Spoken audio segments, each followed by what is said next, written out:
나는 한때 편의점에서 몇 개월 알바를 한 적이 있다. 편의점 알바는 내가 그전에 했던 양곡 배달보다 육체적으로는 수월했지만 정신적으로는 곱절로 어려웠다. 그 이유는 편의점을 찾는 손님 중에 진상이 꽤 많기 때문이다. 한 진상은 10원짜리 동전만 수백 개 가져와서 소주 한 병을 사간다.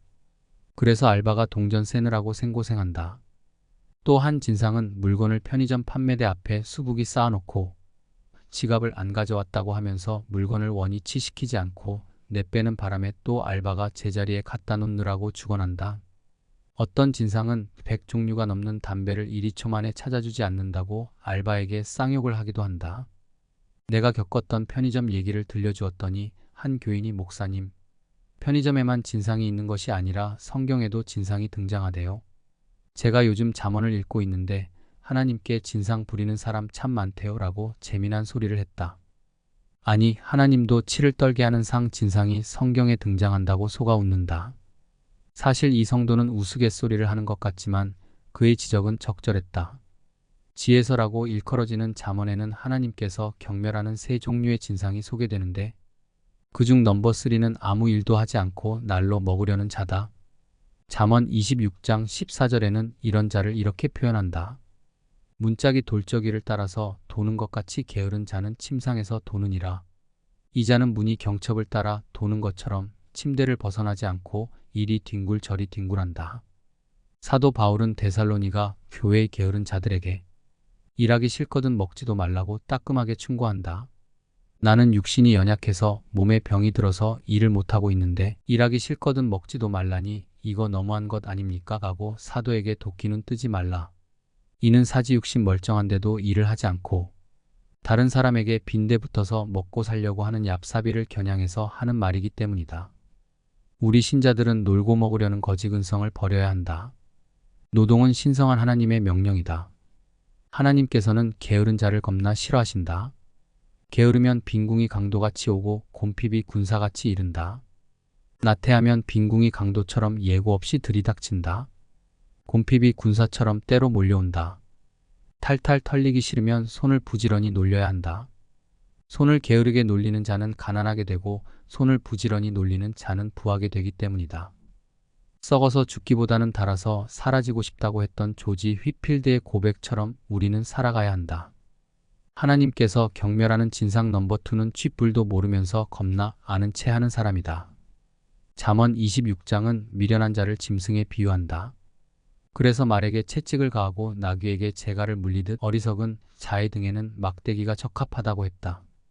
본문에서 미련한 자를 가축 취급한 것은 사람이 지혜를 버리고 미련한 자가 되면 동물들과 다름없는 존재임을 암시한다. 이스라엘 역사를 보면 결국 그들은 하나님의 지혜를 버리고 말씀을 떠나 미련한 자의 길을 걸었기에 하나님의 징계의 채찍을 맞아 이방인들에게 짓밟히는 수모를 당할 수밖에 없었다. 하나님이 이스라엘 백성에게 이 같은 징벌을 내리신 것은 그 방법이 아니면 그들이 결코 깨닫지 못하고 방자히 행하는 미련함을 버리지 못했기 때문이다. 따라서 신자는 하나님이 징계의 몽둥이를 드시기 전에 미련함을 버리고 속히 회개함으로 지혜로운 자가 되어야 한다. 하나님이 가장 경멸하는 최악의 진상은 하나님 머리 꼭대기에 올라가려고 하는 사람이다. 미련한 자는 징계의 채찍으로 교훈할 수 있지만 교만한 자는 스스로 지혜롭게 여김으로 변화를 거부한다.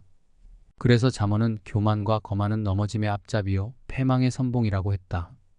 복음서에 보면 베드로를 비롯한 12사도는 가버나움으로 오는 노상에서 누가 크냐 하는 문제로 서로 논쟁을 벌인다.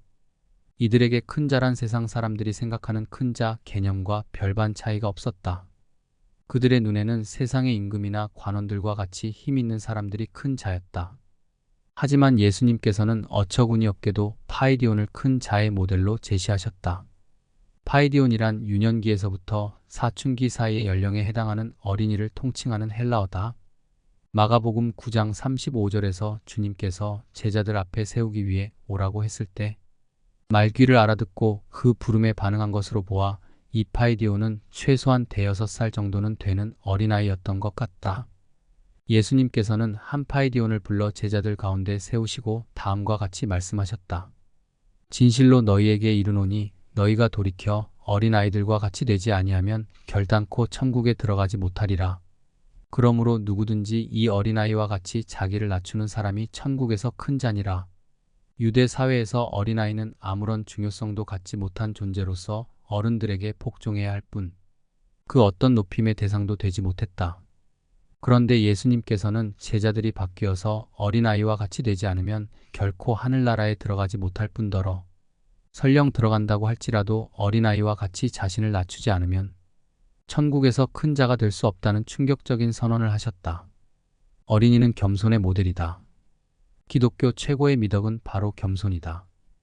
하나님은 교만한 자는 물리치고 겸손한 자만을 들어 쓰신다.